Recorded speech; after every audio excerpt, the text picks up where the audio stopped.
అందరికీ నమస్కారం. భగవాన్ శ్రీ రమణ మహర్షుల దివ్య జీవిత మకరందం 63వ రోజుకి స్వాగతం. 7వ ప్రకరణం జీవకారుణ్యం. జీవకారుణ్యం అనే ఈ ప్రకరణంలో పులులు, చిరుత పులుల గురించి తెలుసుకుందాం. ఒకరోజు భగవాన్ పచ్చయ్యమ్మన్ కోవలకి ఎదురుగా ఉన్న కోనేటు గట్టున కూర్చుని ఉన్నారు. ఇంతలో ఓ పులి వచ్చి నీళ్లు తాగి నిర్భయంగా భగవాన్ను చూస్తూ అటూ ఇటూ తిరిగి తన త్రోవన తాను వెళ్ళిపోయింది. భక్తుడు రంగస్వామయ్యంగారు మాత్రం గుళ్ళో దూరి జరిగిందంతా చూశారు. భగవాన్ ఏమవుతారోనని వారికి భయం. ఆ పులి వెళ్ళిన తర్వాత భగవాన్ గుళ్ళోకి వెళ్ళి, చూశారా, అదెంత సాధు జంతువో, మనం బెదిరిస్తే పైకి వస్తుంది, కానీ లేకుంటే రాదు అని వారి భయం తీర్చారు. అలా అనటం అవతార పురుషులైన భగవానికి చెల్లింది. సామాన్య మానవులు అలా అనగలరా? మరొకనాడు రంగస్వామయ్యంగారు 1 గంటకి మండుటెండలో ఆలయం ఎదురుగా ఉన్న కొలంలో స్నానం చేస్తున్నారు. అదే సమయంలో ఆ కొలనుకు ఒక చిరుత పులి దాహం తీర్చుకోవడానికి వెళుతోంది.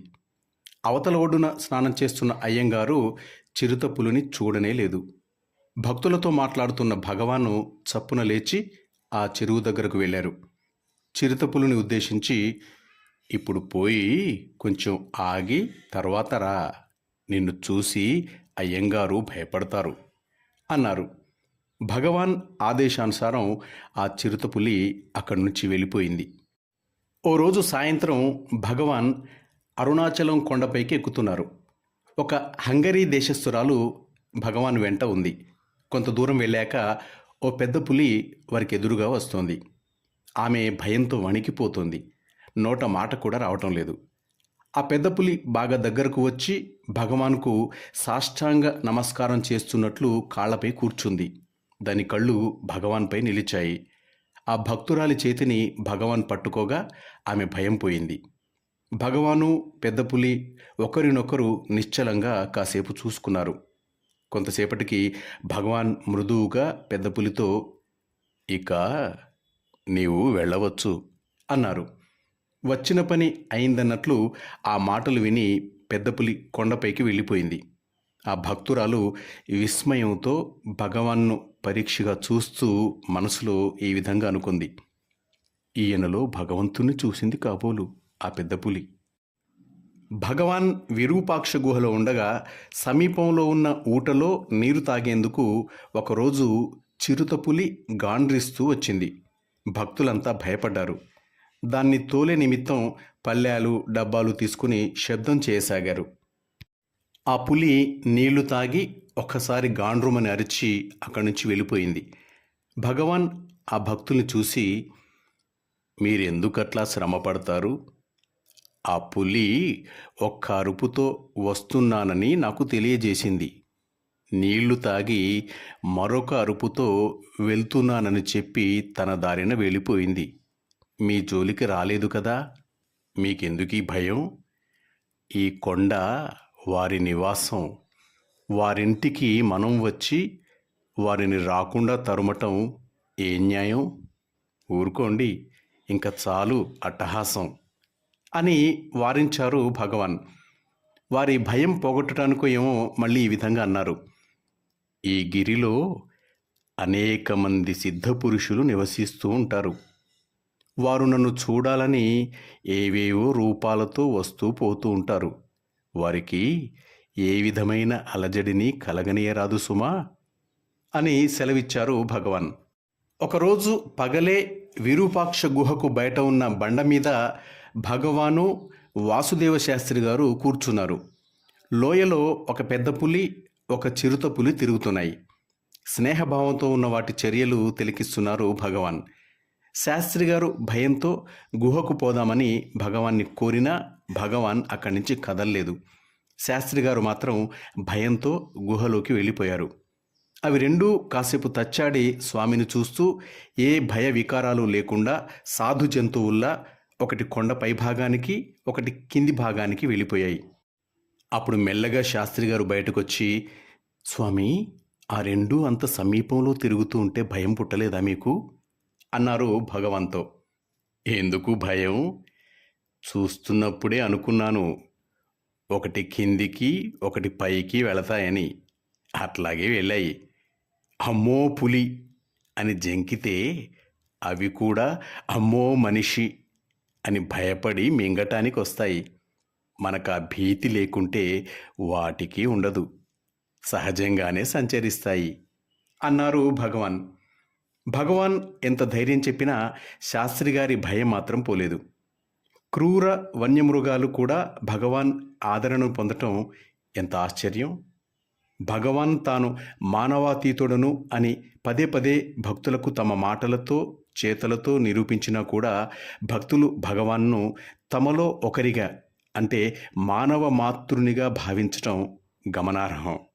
మాయ అంటే ఇదేనేమో. మరొక అంశం పిచ్చుకలు. ఒకరోజు సాయంత్రం 4 గంటలకు హఠాత్తుగా భగవాన్ ఏదో తీవ్ర దృష్టితో రాస్తున్నారు.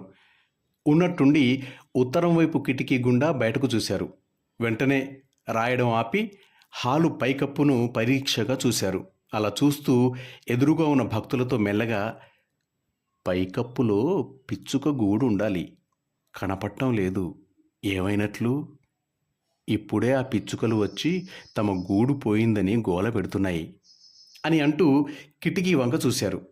అక్కడ 2 పిచ్చుకలు జాలిగా భగవాన్ని చూస్తున్నాయి. వాటిని చూస్తూ భగవాన్, ఒరేయ్ మాధవ, పిచ్చుక గూడు కనబడటం లేదు, ఎవరు తీశారా అని అడిగారు.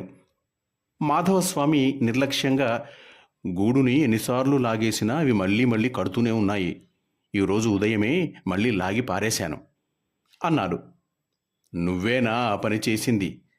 అందుకనే అవి నాతో చెప్పుకుంటున్నాయి. ఒరేయ్ మాధవ, ఆ గూడు కట్టుకోవడానికి ఆ పిచ్చుకలు ఎంత కష్టపడతాయో నీకు తెలియదా? ఆ చిన్న ముక్కుతో ఆ పీచు కొంచెం కొంచెం ఎక్కడెక్కడి నుంచో తెచ్చుకుని గూడు కట్టుకోవడానికి అవి సతమతం అవుతాయి అని మందలించారు భగవాన్. మాధవస్వామి నిష్ఠూరంగా, మీరెప్పుడూ వాటి వైపే మాట్లాడతారు, మా నెత్తి మీద గూడు కట్టమని వారికి ఎవరు చెప్పారు అన్నాడు. భగవాన్ నవ్వుతూ, అదా సంగతి, సరే సరే, చివరకు ఎవరు గెలుస్తారో చూద్దాం అన్నారు. చివరకు ఆ పిచ్చుకలే గెలిచాయి. క్షణాల మీద తిరిగి గూడు కట్టుకున్నాయి అక్కడ. మాధవస్వామి ఇంకా వాటి జోలికి ఎప్పుడూ పోలేదు.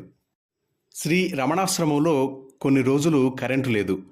భగవాన్ గదిలో రాత్రిళ్ళు పెట్రోమాక్స్ లైటు పెట్టేవారు. ఒకరోజు రాత్రి 2 పిచ్చుకలు కిటికీ తలుపుల మీద కూర్చున్నాయి. అవి శీతాకాలపు రోజులు. భగవాన్కు చలిగా ఉంటుందని తలుపులు వేయబోయాడు ఒక సేవకుడు. ఆ తలుపుల మీద పిచ్చుకలు ఉండటం చూసి భగవాన్ ఆ సేవకుడిని వద్దని వారించారు. మంచివాడివే, ఆ పిచ్చుకలు పెట్రోమాక్స్ లైటు కోసం ఆ వేడిమికి ఇక్కడికొచ్చాయి. మనకు అంతగా చలేస్తే దుప్పటి కప్పుకోవచ్చు, అవేం కప్పుకుంటాయి పాపం, నీకు కొంచెం కూడా దయలేదే అన్నారు భగవాన్. ఆశ్రమంలో ఒకరోజు భగవానులుండే గదికి 2 తలుపులపైన 2 పిచ్చుకలు కూర్చున్నాయి. భగవాన్ వాటిని భక్తులకు చూపుతూ, వారెవరో సిద్ధపురుషులు మనకు దర్శనమివ్వటానికి వచ్చారు అన్నారు. పిచ్చుకలు కూడా భక్తుల మాదిరిగానే భగవాన్ గదిలోకి వస్తూ ఉండేవి. వాటికి వేసిన బియ్యపు నూకలు నిర్భయంగా తిని అవి అక్కడి నుంచి వెళ్ళిపోయేవి.